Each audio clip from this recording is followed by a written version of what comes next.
today we have something a little bit more interesting.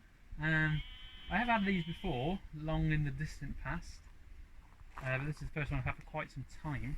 This is actually one of my favourite cars. This is an Arctic Cat, badged as a Massey Ferguson, 700 diesel. Now, this uses a twin cylinder, both for stock cars we go past. There we go. This uses a twin cylinder Lombardini diesel engine. It's water cooled. They have a lot of issues with head gaskets, but I don't know what this one's like. We paid next to nothing for this one. This was bought with a non-runner. They think the starter motor went on it. It actually looks quite rough, but I don't think it's anywhere near as rough as it actually looks. We don't go down there even. There's no play at all in any of these CVs. There's no play in the UJ at the back. Coolant is pretty low, so I'm not so sure about that. But if we turn her on,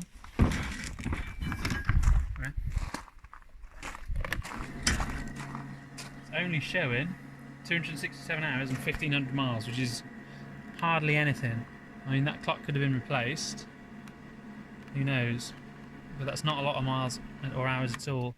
If we turn it back on again, glow plug light comes on, so glow plugs are working. This is the older 2008 model. It's got the switchable four-wheel drive on the switch. See if that does anything. Yeah, well, it certainly operates in some format because the four-wheel drive goes on and off. It's got the manual diff lock, and again that comes on the screen, so that must be working to an extent. What else have we got? Brakes seem to be working okay. They're a bit spongy. They're probably really low pads, or the fluid's really old and crap. See if the headlights work. We've got it on the headlight switch. Stay on. Yep. Won't work. It's automatic. Got highly neutral and reverse on a CVT, like all these automatic bikes. Again, works on the display, so the display functions exactly as it should. Under here we've got our air filter. I haven't opened that up to have a look. There's our radiator cap. We are quite low on coolant, as I think I mentioned before. Got this horrible seat, which somebody's done a lovely job of taping up. We'll have to recover that at some point. This, by the way, is going to be ours to keep. We're not going to get rid of this one at all. Not that we get rid of many of them, but come on, open this up.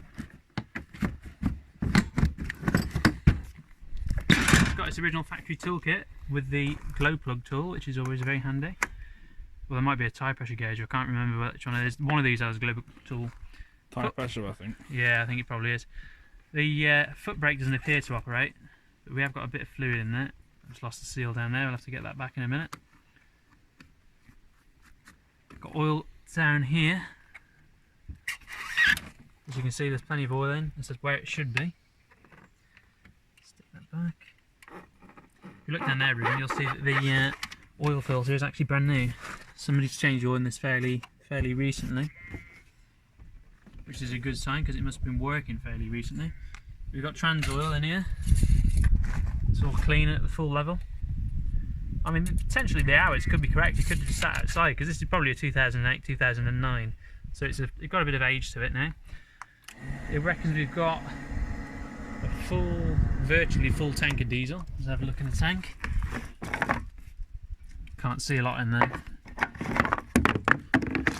Another common failure on these is the lines that run from the main back diesel tank to the front dry right out, and you get massive diesel leaks.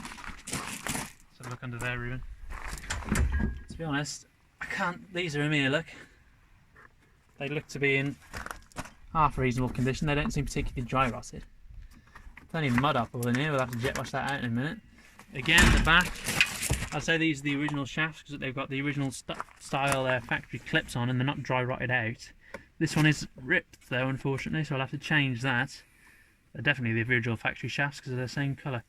Lovely bit of sheep's wool on there. It's had a new battery on by the previous owner who put that on thinking that was a problem with it starting. They've got these good racks on it. You can get all sorts of attachments for this. Separate seats, boxes. They literally just pull out by these pins. This one has got a bolt stuck in it because it's obviously knackered. Well, not knackered, but it needs a bit of attention. Front rack's the same, but the front rack itself doesn't come off. You can put a pin attachments in here. So that's CAD. It's got the same tyres all around, which is a good sign. I don't know what tyres these are. D-Stone, never heard of them. The back ones are on the wrong way, strangely. As you can see, the tread pattern's running the wrong way. So that's a bit odd. What else have we got? We've got 2 side panels missing. Probably taken off at some point to do something with it and then never put back. Same as stock lorry again. Panel on the other side is missing too. This rack's been off at some point, as you can see, because it's missing the hanger. Weird padlock just randomly on the rack. These plastics will clean up quite nice. They do look quite horrible, but they're not too bad. I think this may have been in the farm machinery sale at some point, look, because that I'd imagine would bear the lot number would be. And it's got the sort of adhesive that you find on auction stickers. Very filthy tray down there. That one's cleaning up, else it'll rot. The alternator belt isn't in the best of condition, but it's not too bad. It's a Dayco belt, so it's not the original. Not too floppy on there. This is a crank pulley, and it does turn, so the engine's not seized up. And to be honest, I wouldn't expect it to be seized up with the cleanliness of the oil. Them chickens are loud, aren't they? So let's try see what it does when we start it. So we'll turn it on. This is your start button here on this side.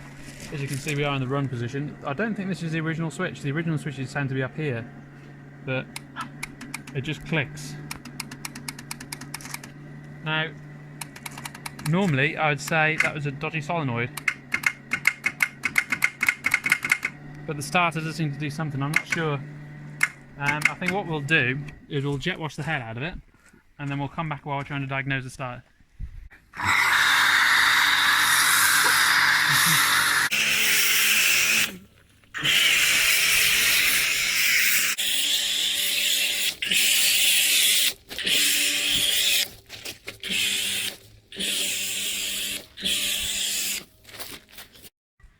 Right, you might not be able to see technically because we've only just cleaned it off, but the body is clean. This isn't clean because we didn't have the wheels off. We definitely need brake pads if you look in there. I'd say these are the original HB pads. There's literally nothing left on them. They're down to metal. Do you want to film in there, Ruben? To be able to see, there's absolutely zero pad material left in there at all. There's very little play in anything, to be honest. Oh, actually, there's play in anything. I did that on purpose, by the way. So you've got these upper arms. Look, then these diesels are all the bushes always go on these diesels. They are terrible for it. The top bush is gone. Look there. The suspension bush is really gone. Look down there. The bottom A arm.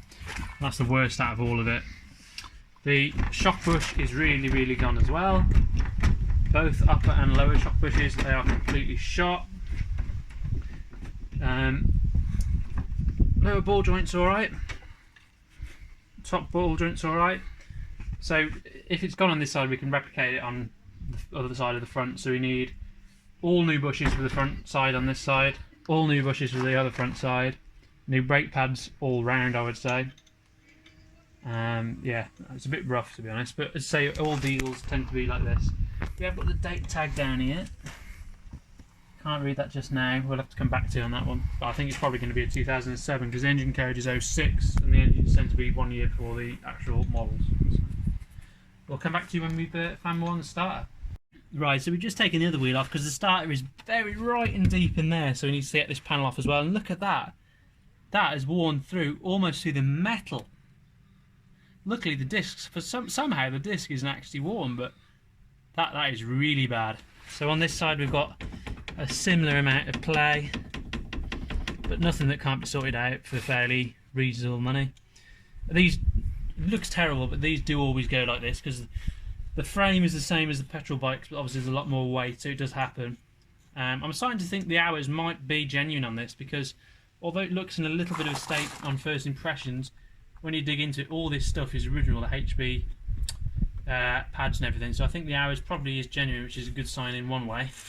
But we'll be back to you when we've got that panel off and we're trying to see what we can do with the starter. Right, so we have a little update for you now. We've managed to get this cover off, the cover on the other side off. We managed to undo the bolt that held the power cable on as well as the solenoid wire. But it's a massively stupid design. It's the most ridiculous starter motor on a quad I've ever had. I've already had to take this coolant hose off because that was well in the way of it. And it looks like we're going to have to take this coolant elbow off as well, that leads into the pump, which I really don't want to do, but I don't think there's any other option because as you can see, there's no way in hell that's coming out of there unless we either take the solenoid off or take that off. And when we put the new starter in, I don't want to be taking the solenoid off the new starter, so I think the best option is to take this elbow off and just get a new gasket. So we'll do that and come back when we've got it off.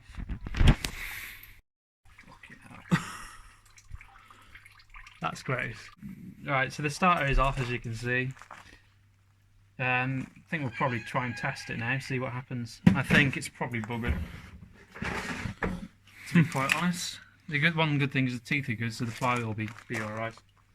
So, negative on the bottom there. Put it on the floor so we don't kill ourselves.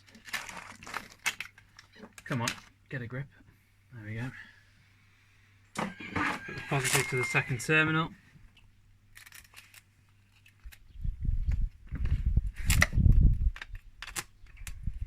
The try is, we did have it spinning earlier while it was still on the bike, but only very slow. Now the thing's... Oh, hold on. Ooh. What is going on with this?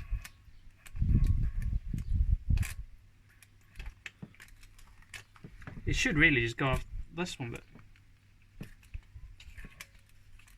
It's so dirty. Something's funky with that. Right.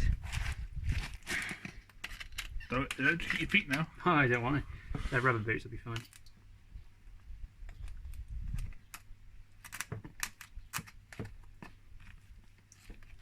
Come on.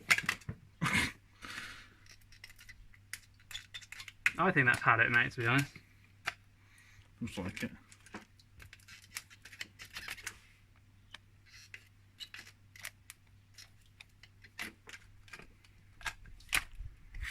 No, that should be working by now. Oh yeah, look at that. Look how bad that is. It's just got no power. That has had it. Right, so we know what our problem is. Bad starter. So we'll get one of them on order, and I think refitting that will be part 2 and see what else is wrong with it.